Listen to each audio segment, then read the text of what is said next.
Get your checkup from the neck up.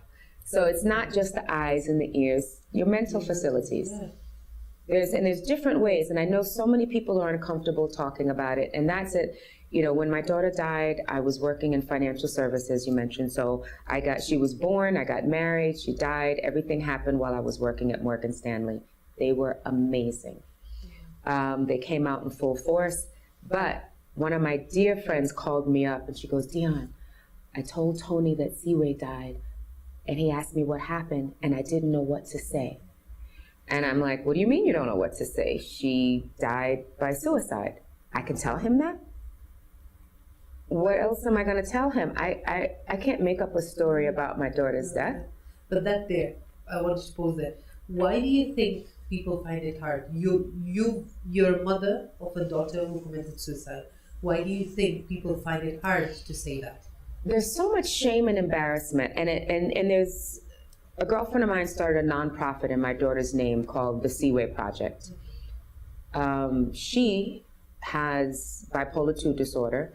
I have not been diagnosed with anything, but you know, I've cared for someone who was. And there's so much shame, and it's global shame, because the things are happening. They're happening when I'm here in Kenya. I've been coming back and forth to Kenya for several years now, and I see the news articles repeat all the deaths by suicide and the numbers going up and the mental health challenges. Getting worse. It is. Yeah. And so I'm really curious about what can happen and what we can do, but there's shame about it everywhere. And I think a part of it started within the church. Because when I think about it, years ago, death by suicide was a sin.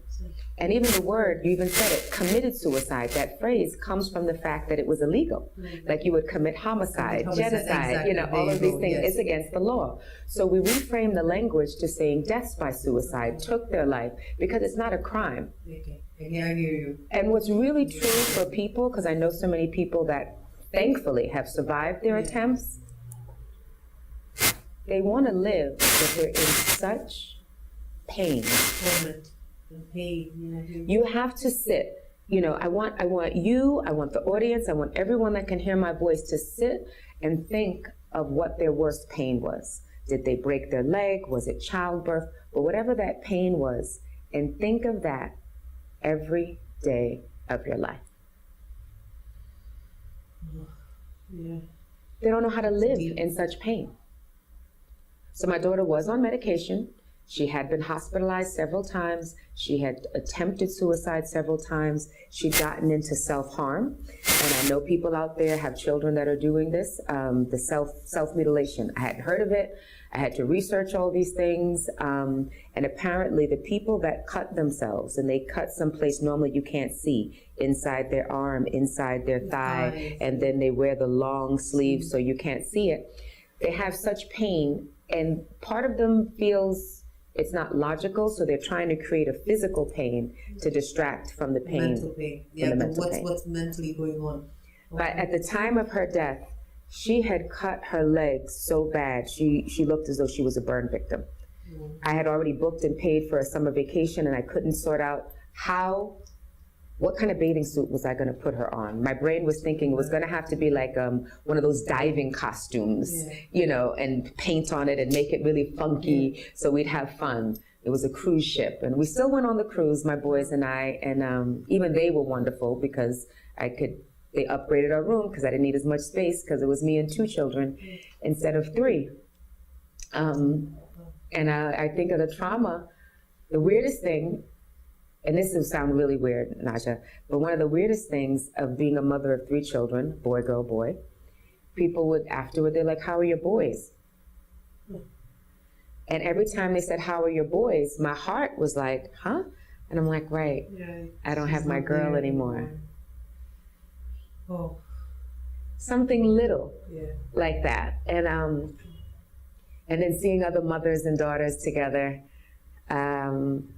and because she was a dancer, I'm a dancer, and we did shows together, and I have other friends, and I'd see them. So there's just different points in times where even I'm good until I'm not. Yeah, I want to know, what was Seaway's relationship with her dad? The one, you know, her dad who molested her.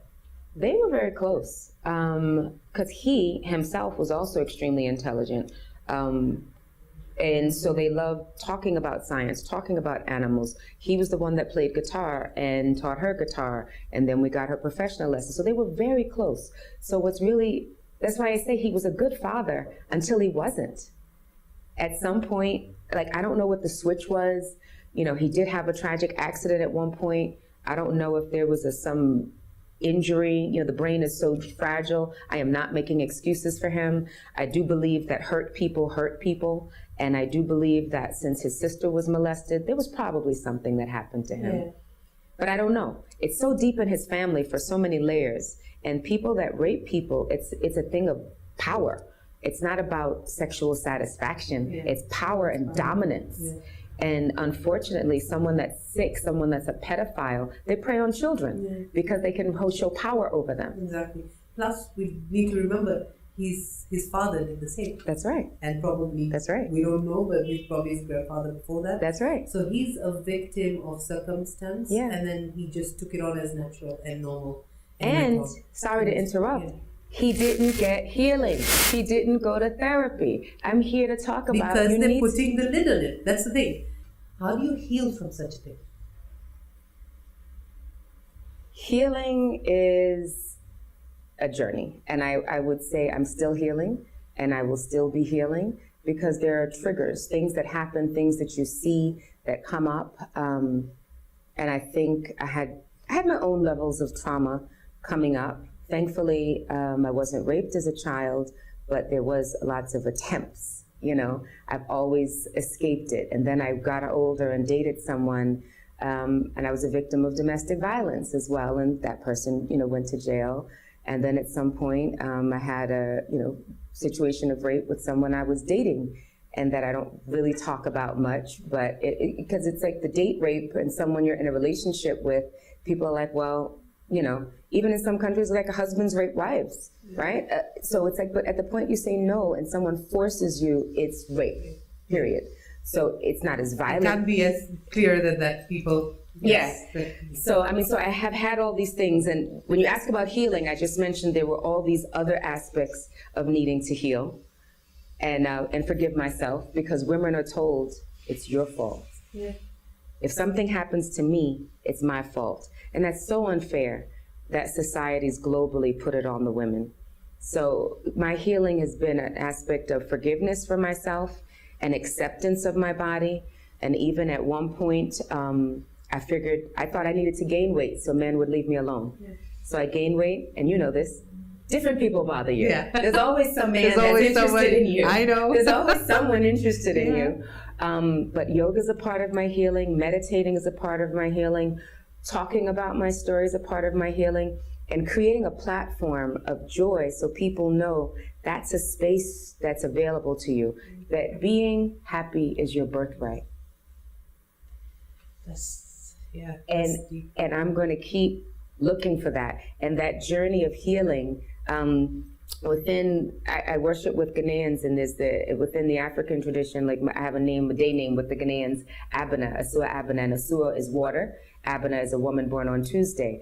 And I do feel that very aspect of my personality is like water.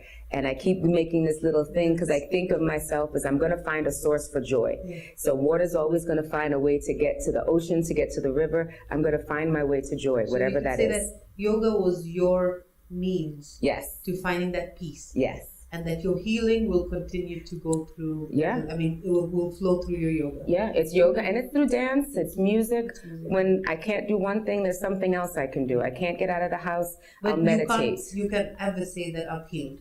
Oh, no. Yeah, because there's no replacing seaweed. No. Yeah, so that's the message here to everyone watching is that, in the search for complete healing, I'm healed, it's not possible. Right. Because there is a scar and there is a loss. Mm-hmm. But where you need to be is a place of peace. Yes. And then now, like you said, a search for joy. Yeah. So it's always a search, but it needs to be onward and forward. Yeah. I hear you. And so I need to ask, tell me about your support system. Because many mental health cases, that's the problem. I agree. And with domestic violence as well. I'm really blessed to have a good nuclear family. You know, my mother, my grandmother, I mean, she's since passed, but during that period of time, so many family members and friends, and I say friends like family, and I love social media, and one of my hashtags is I love my village.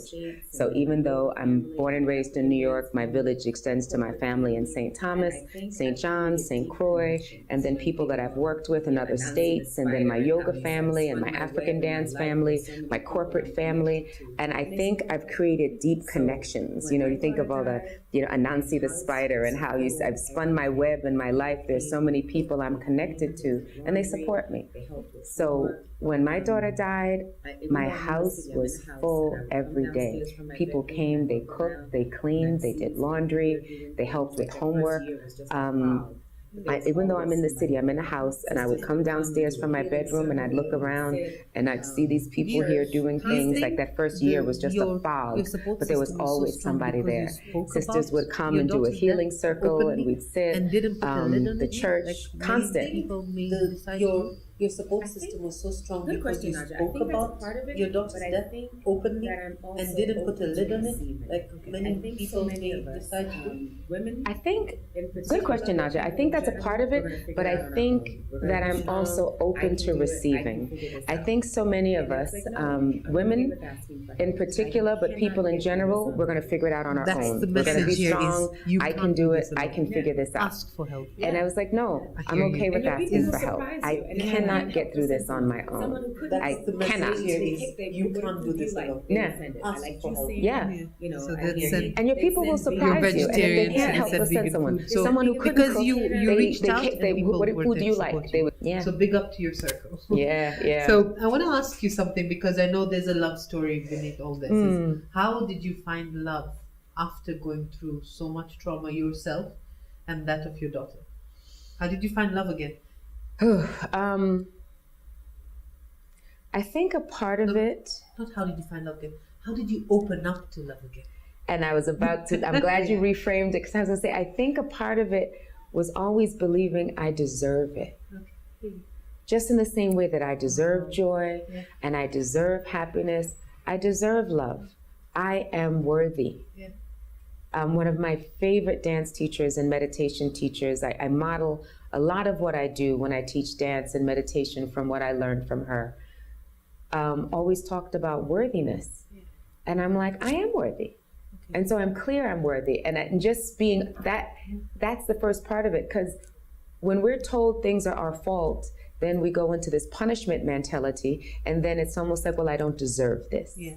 I'm not worthy of this. I haven't achieved this thing in my life. So that's powerful. So you're talking about your way back to allowing love into your life was through first self-loving yourself. Yes. So self-love. Yes. So love yourself. Yes. Understand your worth. Yes. And then you'll be able to open the other door. And that's how you create a standard. Because if I love myself properly, then I've set a standard for how someone else is going to treat me. Exactly.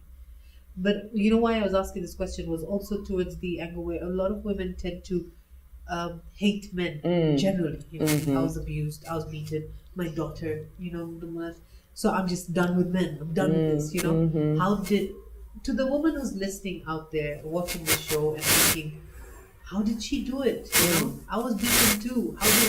How can I get back to allowing a man into my life again and allowing myself to love again? So what would you say to her? Oof, a big one. Dear friend, housemate that watches my house while I travel the world. She's really good about setting the standard, and she was someone that was clear with me. So I would say you have to have a good village. And I think whether you're in Africa or in America, we've gotten away from that village thing of talking to your elders and speaking to the youth. And because that was that was sort of a mentoring that was built into the culture. So you'd get an idea of what you should ask for people. So if you're always looking at the women in your family and you've seen 2 generations of the parents and aunties and all the dadas being beaten, and like, well, I guess that's what it's supposed to be. It's like, no, I deserve something better than that. You know, I didn't do anything wrong. I don't deserve to be beaten. You know, this is not, so it's setting a standard. Yes. But also not not throwing this blanket on all the men and saying No. everyone's like this. Because if that's the same thing we would do, here there's so every black person, every white person, every Somali person, every Indian person, there's no standard. So it can't be every man or every woman. So I challenge women if they say, oh, men are, I was going to use profanity, men, it's like men are garbage or men are dogs. And then it was like, well, and then women are crazy, especially if they're on their period. So it's like, it's not men, it's not women, it's people. And it's that one person. That one person. I hear you. So who's the man in your life right now? Roger. Hey, Roger. All right. So my last question, Dionne, is there anything you wish you didn't do, or you wish you did better? The only thing that I can think of, I had 3 kids, single mom, in a house, a corporate career, in a dance company, with coaching clients. My daughter wanted a pet. I'm like, I have 3 kids, y'all are pets. I can't think of anything else. Yeah. So it seemed callous, it seemed cold, but the idea in my mind of bringing another thing into the house to take care of, and I'm envisioning cat litter stinking or dog poop on the floor, and now I've got to get up early to walk the dogs because they're not going to walk the dog. But animals have a certain healing energy to them, and I know that now. And when I start down a certain road, and I'll say this to any mom, dad, human being listening, what I know now is not what I knew then. Yeah. So it's really important. So I'm clear if I start going, oh, I didn't have that information then that I had now. Yeah. I'm just like, it's another thing. Yeah. I'm trying to think of, okay, this kid is allergic to that. This kid doesn't like this. This kid has to be at school. This kid has a project. I've got a deadline. Oh, there's a tenant downstairs. Did they pay their rent? And now when does the dog have to go out? And when does the dog get shots? And has it been spaded? And what, they have their own health issues too. I couldn't fathom the idea of taking care of another thing. Okay. But so that's the one thing I think might have helped. Right. But I don't know. I'll never know. Yeah. And I think the power is not being able to look back at the what ifs. Mm-hmm. I get. Mm-hmm. But it's about, like I said, the show is about empowering and inspiring. So if you had, that message that you just shared, somebody else was listening, and it does help. Yeah, that's it. Yeah. Forgive yourself. Yeah. Know that you did the best you could with the information you had at the time. I want you to give one last parting shot to the mother out there who's lost a son or a daughter or a husband. And I mean, a wife, could be a wife, she's a sister, whatever. Yeah. But she may feel inadequate in her role. What I want to say to every woman, mother, daughter, sister, wife watching is, if you're dealing with someone that has a mental health challenge, and if they unfortunately end their life, just hear my words, hear me wrapping my arms around you to give you a big hug, and hear my voice and know it is not your fault. Wow, that was a very powerful story. How many scars have we justified because we loved the person holding the knife?